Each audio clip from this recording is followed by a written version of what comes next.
Welcome back to What Arty Noobs for General Disturbance. This is the EBR90. It's the Tier 9 French abomination. It's located on the north spawn of Redshire, and I think we've got no engine noises. Yes, let's start this one all over again. Yeah, more gaming lets us down yet again. Now we've got engine noises. And we'll speed up the start just a little. That's better. That's better. Much better. Okay, 90mm gun, capable of 240 alpha, and penetrating 165. I think that's 165. My eyesight's not completely gone. 185. Yep, my eyesight is going. Okay. Well, we're following the baseman from hell. Yep, he's been in action again. Quick spot on the enemy. He spotted a massive number of enemy tanks there. And I think he's now going to pop up here. Oh, now this could be very dangerous because, in fact, there was an enemy tank there. A T-54 first prototype just over the edge. But he did spot some enemy tanks a little further back. Oh, this is very dangerous. And yeah, he paid for it on that occasion. Yeah, MX Libert M449 Liberté had something to say about that one. It was a little too risky to go round that corner, round that rock. But there again, it did pay off because he did spot an awful lot of the enemy. And I would not be surprised if he's got a scout medal out of this one already. And this is very dangerous. Whoa! And took a round in the wheels. But of course, it doesn't matter if you get hit in the wheels on a vehicle like this because it just keeps rolling. And oh, look at that poor little ELC even 90 just lost 240 hit points for a shot. And then another 240 hit points by being rammed. And yes, he has earned enough for a scout medal now. Mind you, you've got to win the battle to get it.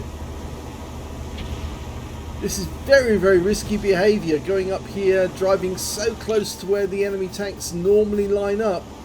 But it is paying off for him. Now he's locked onto an EBR90 who's doing a similar scouting role, but further down by the river. But that's normally where Baseman normally goes. There's a bush down there he's known to frequent. Normally when he's in his EBR 13, not EBR, his AMX 1390. But he's definitely after this EBR90 on the enemy team now. He's chasing him. Change course, and this time round, yes. Seems like he did get now. Loaded, puts a round in. Standard reload with this tank is 7.8 seconds. And he's got 7.15, so he has reduced it somewhat.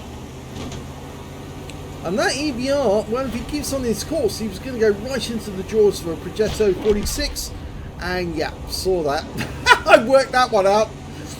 Yep, the Progetto saw the EBR coming, thought, yummy, yummy, I'll have that. In fact, actually, the kill should go to Baseman because he corralled that EBR to go in the direction he wanted him to go. And sort of like presented him on a plate to the Progetto to say, eat this. And he did.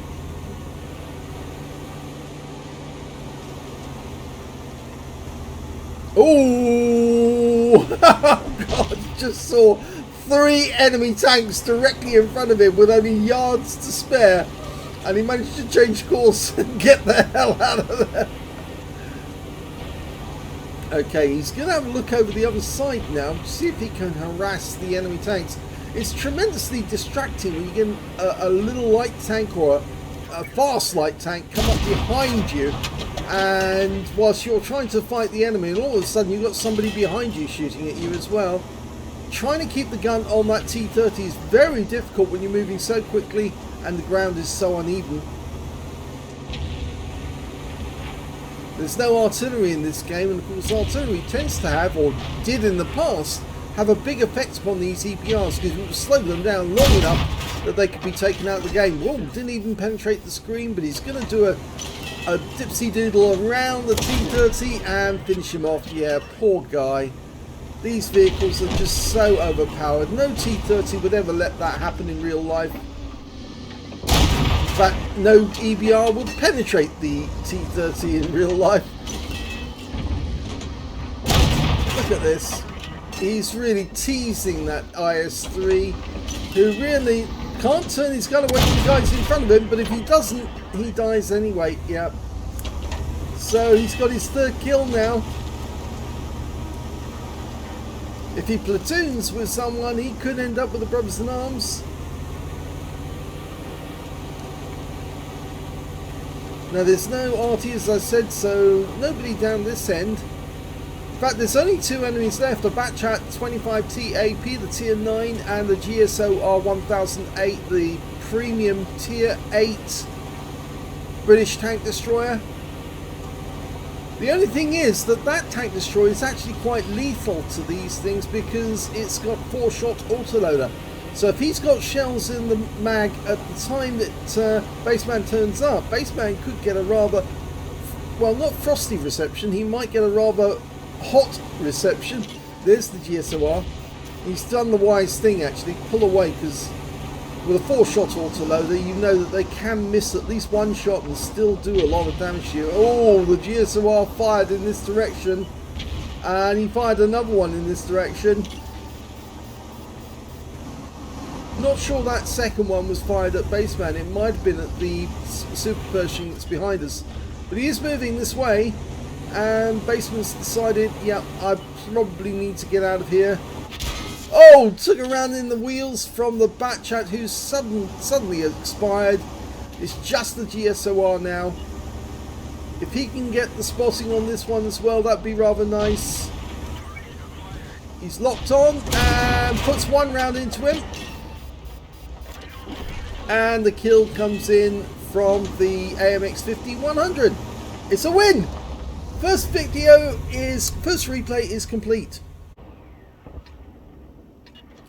The second replay in this video is on the Prokhorovka map, and we're on the south spawn. And we've got no noise again. Dear me, Wargaming, why won't you fix your client? We'll speed up the count at the start.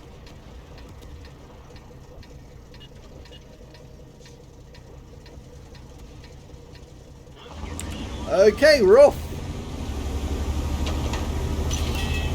I think Wargaming just doesn't even bother to fix their clients because they know full well that there is a way that we can get the engine noises back on. Just it can be very, very frustrating when you start a client up and you think it's going to start running and yeah, no noise. Well, he's done his first initial spot, but he took a round from an M103.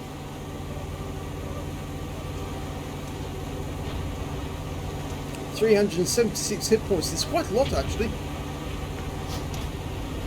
And he's fixed his wheel and he's coming back. Now I suspect that what he's going to do now is run over to the other side of the map and go up that end.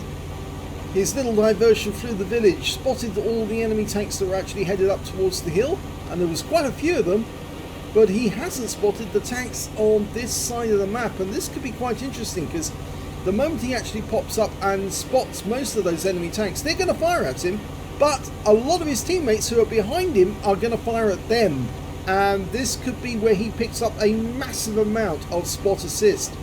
Let's see how he does it. Yep, this looks good. Very good. Now dip down. It's found one, the ISM, and he's already starting to pick up spotting assist, and look, he's found loads of others, and now all he needs to do is highlight these guys. He took a round from an SU-130PM and wasn't happy about this, and they are firing in his direction, but they are being fired on by our guys, and he's now up to 4,000 hit points of spotting assist in just a matter of seconds. This is really great work. Fantastic. Look at these tanks are going down and all he has to do is sit here. Now, yes, I do know this is a wheeled vehicle. It's an abomination, but I'm happy for Bassman because It worked. Whoa! Got tagged there by a Progetto. Puts a round into him, but he has been hit again. 461 hit points lost now. He has to get over the other ridge line and try and escape. Puts another round into the Progetto. He's also got a 90mm gun. He's locked onto that guy. And puts another round in. Ducks down to avoid the return fire. Crossing the centre line again. Puts another round in that direction. And yes, he did get a hit again, but the Progetto has gone down, taken out by our UDES-03. So he's now up to 6,000 hit points of spotting assist in this game. He really did liven it up by doing that quick run up the other side of the map, and it worked beautifully. There's still one enemy. It's a Borsig. And I think he wants to kill himself, and he gets it. Oh, and he runs into the 263. Oh dear. It doesn't really matter. This game is really already basically over because the enemy team have suddenly lost half their team over this side of the map. Well, not half their team, but close to it. And he's spotting the destruction of the rest of them as well. What can they do? Oh, he's even tried to shoot the 430 from the other side of the battlefield. Yeah, the enemy is in a bit of a pickle now. Although they've reached our the railway line and our cap period and just taken out our Arty, the fact of the matter is now that our team are basically swarming on them. And I think I just saw the tracer from one of their Arty, or their Arty, their only Arty. The Batchat 155.55 is on the other side of the railway line. He's just across the river in that little spot, the bushes. I'm pretty sure the baseman would have seen that. Oh, gets a nice round into the Batchat, who then gets hammered as he crosses it. CS59 takes the honours. Yeah, that didn't work out so well for you, did it? And now he's going after a Tiger 2. Oh, yes, he got a hit. 243, high roll. Now, can he do it again? Do it again. Oh, there's a Char Futura up there. Has to take that guy. Yeah, the autoloader. Well, he'll take both guys. Puts another round into the Tiger 2. He's completed whatever mission he had to do, which I think was Light Tank 15. That Char Futura 4 is really getting shot at. It's not what he can hide there, is it? Whoa! And the kill shot actually went to the Emil too. Okay, there's only 2 enemies left now. They're 430 and there's Skoda T27. He was last seen up on top of the hill. The 430, he's down by the railway line and he's surrounded. He's going to die very, very quickly. Oh, we just ran into one of our teammates. And there's the Skoda. He's been found. He's actually back down by the river. He wasn't up on top of the hill. He probably pulled back after he saw what was going on. Realised that there was no chance. And everybody's swarming around him now. He's about to die. Yeah, he's gone. So, second replay is another victory.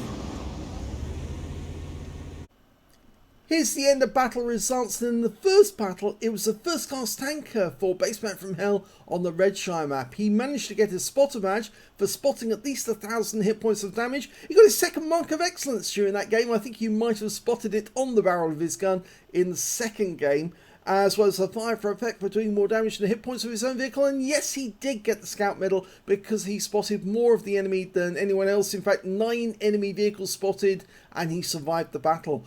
Let's have a look at the, or rather he didn't survive the battle, he won the battle as well. I think that's the main precondition, spot 9 and the battle's a win.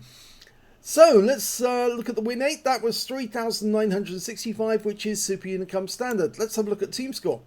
Well, he didn't get the highest damage in this game. That actually went to the T30 on the enemy team, the one he killed. 3,957 hit points of damage went to him. The next high scorer being the AMX 5100, who finished the game by killing the GSOR 1008.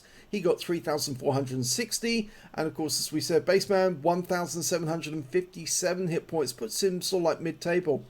When it came to kills, though, he's top of the table. He's the highest scorer with 3 kills. Nobody else managed to get that much, so he couldn't platoon and get the Brothers in Arms. 2 kills to the AMX50-100, the Jagdtiger, the P44 Pantera, the Progetto 46, the IS-3 on the enemy team, and their Batchat 25TAP. Actually, I didn't do XP, did I? Here we go. Okay, 1,158 went to Bassman. 1,149 went to the AMX50-100 and 1,148 went to the Pantera. These were the only players who managed to get over 1,000. You can see by the amount of damage they did and assist. Yep, they were the ones who actually managed to win the battle for their team. 14 shots fired, 10 direct hits, 8 penetrations, 1,757 hit points of damage, all of it close range. 5 hits received from the enemy, 3 penetrations, 2 non-penetrations. Of course, those ones hit the wheels, the impossible to penetrate wheels, which just go wobbly for a little while a clown jumps out of the vehicle, goes, pumps it up, and off it goes again. Yeah, it's terrible. 10 enemy vehicles spotted, 5 enemy vehicles damaged, 3 killed, and 3,642 hit points of spotting assist. On a premium count, he earned 48,731 credits, and after repair, ammunition, resupply, and consumables, and yet the consumables were quite heavy on this one, he actually ended up with a loss of 24,000, losses, 833 credits, 1,737 XP, no multipliers, that's all the experience points he took away, so pretty good game in the first one. Very dangerous, I must admit, because some of those maneuvers he made, I probably wouldn't have made them myself, because just getting way too close to the enemy. And at one point, if you remember, he went over that rise, and he was faced by 3 enemy tanks, 3 enemy heavies, within close proximity. It's like, you know, touching distance. And you thought, oh, I'm out of here. No way would I have done that. But it did pay off for him in the long run. So let's have a look at the second battle and see how he did on that one. Well, that one was an ace tanker game. Not surprising, really, considering. In fact, it's not just an ace tanker, it's a Holy Trinity game. Yeah, he got a spotter badge for spotting at least 1,000 hit points of damage, a patrol duty for spotting 6 enemy vehicles, being the only one spotting them while they were damaged, and he got a scout medal as well for being the first one to spot at least 9 enemy vehicles and win the game, as well as getting a fire effect for doing more damage than the hit points to his own vehicle. His win rate on this one, 3,510, and that's Super Unicum standard. I think he won this game, basically, off that quick dips he do at the centre line to spot the enemy tanks that were going up to the hill, and then coming all the way back and then doing a quick run up the west side of the map. It really did pay off for him big time. Even if he'd been wiped out, he still would have earned about 6,000 credits, or 6,000 hit points rather, of spotting assist, and that would have made him definitely profitable for the entire game, even if he did no damage to the enemy whatsoever. But in actual fact, he effectively allowed his teammates to do all the damage on the enemy, apart from actually getting a few shots in himself, which paid off handsomely. We look at the team scores, we can see that the highest damage in the game went to the CS59, who got 4,333 hit points. The second highest damage was the T103 on his own team, who got 2,507. I think most of that was his spotting assist, because he was blasting the guys away from a long, long way away, right up the other end of the map. 2,086. The Object 430 was the best enemy tank in that game. Bassman managed to get 1,880, which puts him on the high side in this game. Actually, I didn't mention the CS59. He got that high caliber for that figure. Anyway, when it came to kills, it was shared between the CS59, the T103, and the Emil 2. All got 3 kills each. Bassman only got 1 kill out of that game, but, well, most of the enemy team didn't get a single kill at all. And when it came to base XP, he's got the top. Yep, 1,418 base. 997 for the CS59, 838 to the T103. He fired 12 rounds in this game, 9 direct hits, 7 penetration, 2 splash. Damage of 1,880 hit points, of which 720 were at more than 300 meters. 4 hits received, 3 were pens, 1 non-pen. Yeah, I think he did get a little too close to some of the enemy in that game, and of course that Progetto was determined to finish him off, and unfortunately it didn't work out so well for the Progetto because he did get killed as he kept on crossing the ridge lines, and the guys at the back could see him when he did that, and that worked in Bassman's favour. 11 enemy vehicles were spotted, 5 enemy vehicles were damaged, 1 was killed, and 6,845 hit points of spotting assist. Yes, that really earned him, and he would have got that even if he'd just done that suicide run right up the west side and not got any further. If that SU-130 PM had, say, finished him off, he still would have picked up that, and he would have earned a lot of credits for it. 64,992 credits for the game. And after repair, ammunition, respawn, consumables, and yes, he did have consumables, large ones in this one, he actually ended up with a loss of 25,258 credits for the game, unfortunately. 2,127 XP, 3,192 experience points altogether, for completing a mission, and 5,319 experience points altogether. Yep, I do still consider them as abominations, that they shouldn't be in the game, but when one of our members has a really good game, well, you always feel enthusiastic for them so they can actually get a good game out of it. Don't like to see violence by EBRs and wheelies against Arty, because of course I think that was the reason why Wargaming put them into the game, and of course ruined the game in the process by doing it. And I think most players now hate EBRs more than they hate Arty, and that's saying something. Wargaming actually introduced something to be the antidote to Arty, and now that's even more hated than the Arty is. Well, what an achievement, Wargaming! I don't think you really intended to do that, did you? No, well, anyway, fantastic games from Bassman from Hell. I hope you enjoyed them. If you did, please give this video a like. Do subscribe to our channel. Leave a little comment down below because it feeds the algorithm.